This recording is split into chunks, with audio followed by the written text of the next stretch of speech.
everyone. Thanks for listening to me kind of go through our journey that we've had with board over the past year and a half at Kelly Services. We're relatively new, we're excited, and we're getting there. So that's kind of the summary ahead of the summary.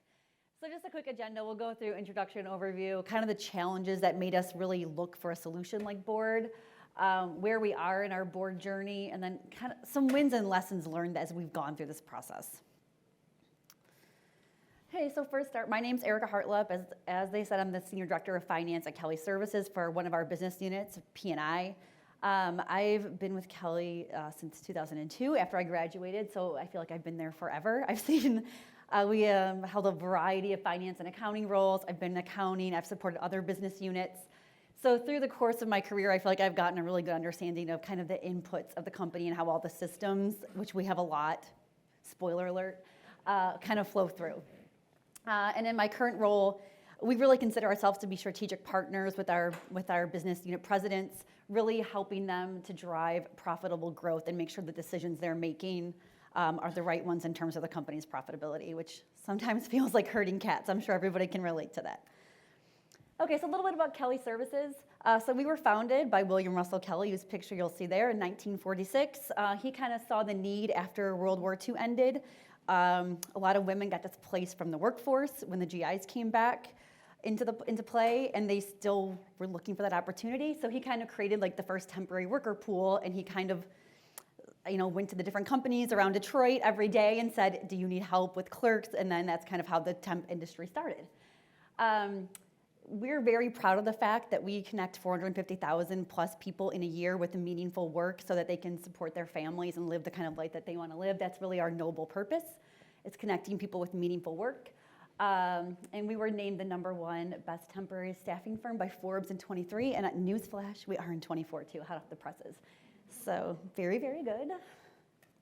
A couple fun facts about the company, as you said, 77 years of industry leadership. We do about $4.8 billion in revenue a year. We deliver work, well, we started off as more office clerical. Today, we deliver workforce solutions to Fortune 500 companies really across the globe, mainly centered in North America, but we do service some of our larger customers in other countries. And we do a multiple, like I know Heather said in the main session, we do education, substitute teachers, we do science, IT. So it's more than just what people think of when they think of Kelly Services. We've really expanded over our 77 years. In 2020, we divided the company into 4 specialized business units, which resulted in a lot of transformation and really kind of spurred our technology journey. Well, kind of started thinking about solutions like board. I'll say since I've been there in 2002, I've seen more change in the past 4 years since 2020 than I think I have in the previous 16, so it's very exciting. And we have 6,200 internal employees at the company. And because we're the largest U.S. workforce provider in education, and we're very proud of that segment. Okay, so why were we looking for a solution like board? So these were kind of our pain points. The first one is we have a very manual forecasting, budgeting, planning process.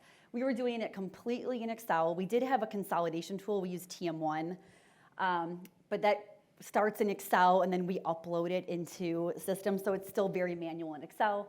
It involved us basically creating templates, sending them out to all of our operators, hounding them to get them completed, uploading them into our consolidation tool, and then reviewing and trying to figure out if what they gave us made sense or if we needed to make changes. So it was very manual, tedious, and honestly, we were spending more time doing the process than actually analyzing the numbers and doing the high-level review we should have been.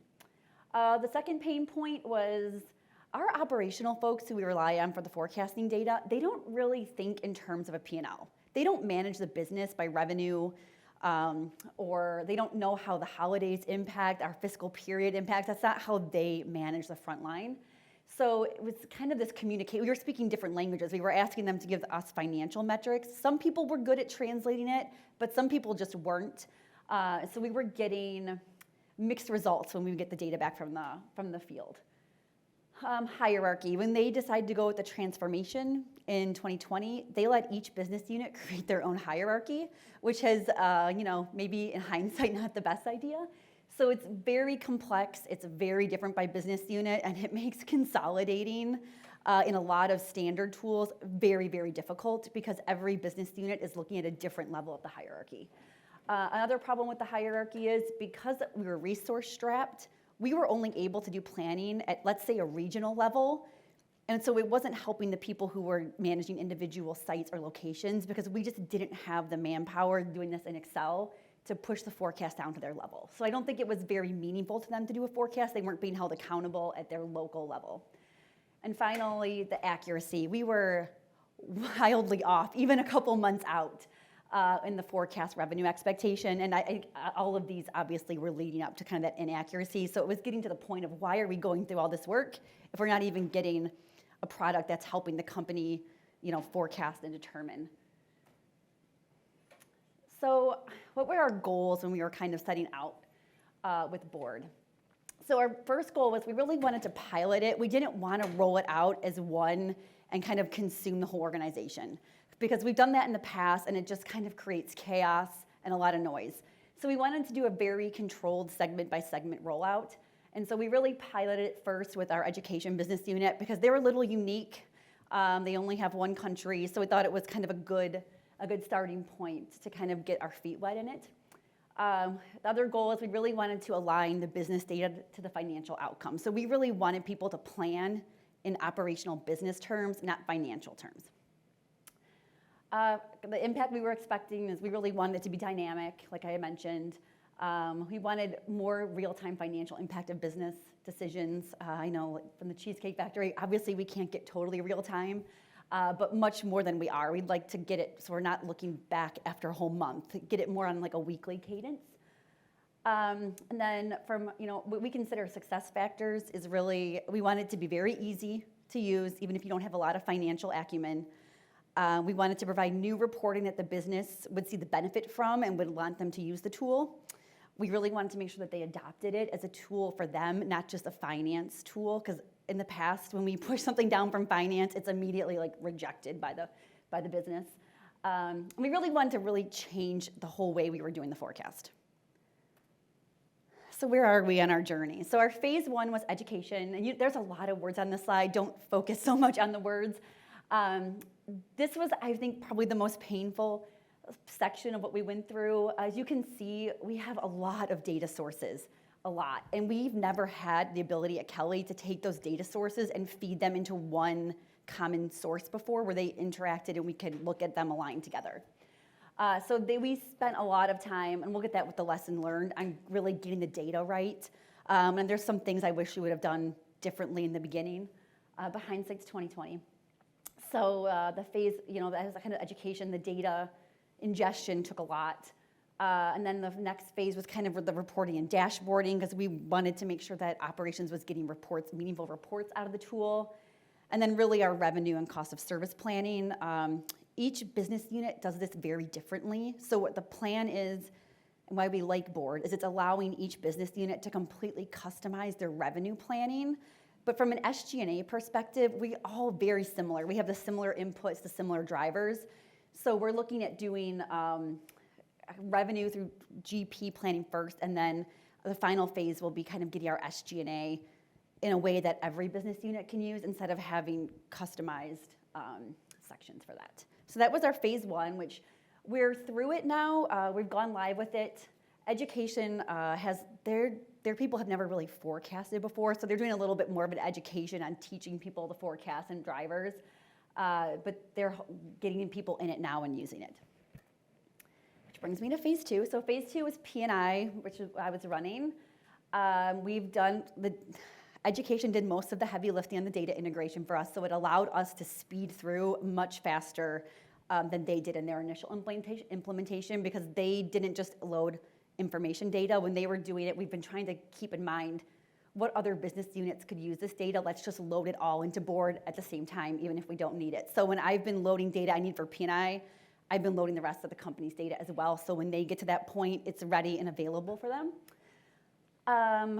What else are we doing? So we're focused on revenue planning right now, reporting, and then training the team, the operations team, and getting in there. So we were able to connect the operational metrics and to the financial P&L through board. So we're having our operators tend to think of They call it number out or heads out on assignment. That's how they manage the business. They want more heads out next week than they had last week.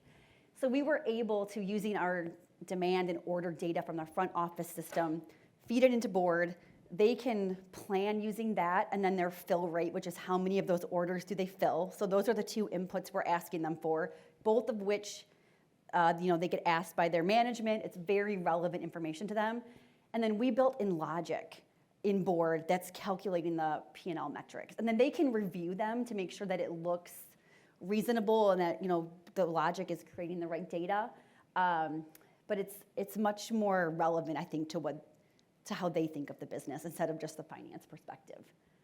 We were able to push the planning down to a lower level. So instead of doing the regional, we're actually doing like a city level. So the lower level managers are able to input and create a forecast that they're being held accountable for. And operations is very invested and excited about it. There's a very tough group. I'm sure other FP&A people can relate. The operations group is a little tough crowd. And we rolled it out to them just a couple weeks ago in P&I. We trained them. They've been in it. And they've been coming to us with can we get this enhancement? I think it would be great if we could get this report. So they really bought into it and see the value in it. And I think they're thinking of it more as an operational tool and less as a finance tool. It's almost like this is a tool allowing you to run your operations that finance happens to be using to do the forecast. So that's where we are with P&I right now.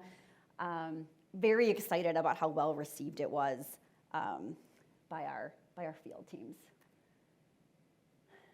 So, and then kind of lessons learned from Heather from our phase 1 and phase 2. In terms of data integration, I think the biggest win is we were able to consolidate all of those data sources into one truth and link them together, which we, in our 77 years of history, we have never been able to do because we have kind of a homegrown front office system. Like we developed it internally decades ago. We have PeopleSoft. There's just so many different systems that we're using. They were all very disconnected, and we were having to go to several different areas and trying to cobble them together in Excel. So it's been great having them all in board flow together. Lesson learned, we wish we would have got our IT partners involved a little earlier. I think sometimes in finance, we think, at least I know what Kelly, we tend to think like we know everything and we don't need anybody's help. And I wish we would have brought them in right from the SOW, just kind of with what our expectations are, because it took us a long time to get our IT department on board with the data and getting it to board in the format that we needed. In terms of planning, like I said, the biggest win I think is we're able to plan using operational metrics, which I think is going to be a game changer, honestly, for us in terms of accuracy and adoption to the tool. Lesson learned, this is something that we had to constantly keep ourselves in check as we're going through this, is reminding ourselves, keep the logic simple and don't try to solve for every possible outcome. Because we were falling down that trap sometimes of like, oh, it doesn't work in this instance. And Heather and I both had to take a step back and say, we're not trying to solve for 100% of the problems. Let's get 80%. And there's always going to be that kind that needs manual intervention. So that was kind of our lesson learned. From reporting, we love that the reporting capability is flexible and there's like an endless possibility of dashboards that we can create. I wish we would have defined our reports a little bit earlier because we were so focused on the planning portion of this that we kind of had the reporting as an afterthought. And so when we initially rolled it out, I feel like the reporting isn't as robust as we would like it to be. So that's kind of our next enhancements, is we'd really like to work on getting that reporting more robust. And then adaptation, the win is we had support from the highest level of operational leaders. So it wasn't just the CFO pushing this. He really partnered with a couple of our senior leadership team members. And we had their backing from the beginning. So their teams were really invested and bought in. It was never just a finance initiative. And then lesson learned, we are rolling it out to I think in the end, for my business unit, I want to have about 150 people in here total forecasting. We decided for the first couple of forecast rounds, we're going to roll it out to about 30 people and get their feedback and what kind of enhancements and, kind of troubleshoot it with them so that we can, before we push it to the masses and create kind of chaos, that we have a really good product, not just from a financial perspective, but from an operational perspective as well. So what's next for us? So this was kind of our original plan of our phases that we were trying to implement all by the end of this year. Like I said, we have 2 business units done. We're working on our 3rd one right now. We would like to get the other 2 on by the end of the year so that we have all of our business units at least using the functionality by the end of the year. And then I think in 2025, in terms of board, we're very interested in strategic planning and probably workforce management because we're a professional services company, so our cost is people. Like that's our biggest cost. So having a handle on that, I think, would be very beneficial. Also, what's next? You know, we are working with training and adoption with the business, continuous improvement, enhancements. We're trying to wrap our arms around what kind of technology we could sunset eventually. So those are kind of our next steps with it. So that's kind of where we are in our journey. Like I said, we're earlier on the journey, I think, than some people here, but we've been thrilled with the responses that we've gotten so far, at least from operations. So we're looking forward to continuing our partnership and expanding our offerings with board. Does anybody have any questions? No? Quiet group. All right, well, thank you.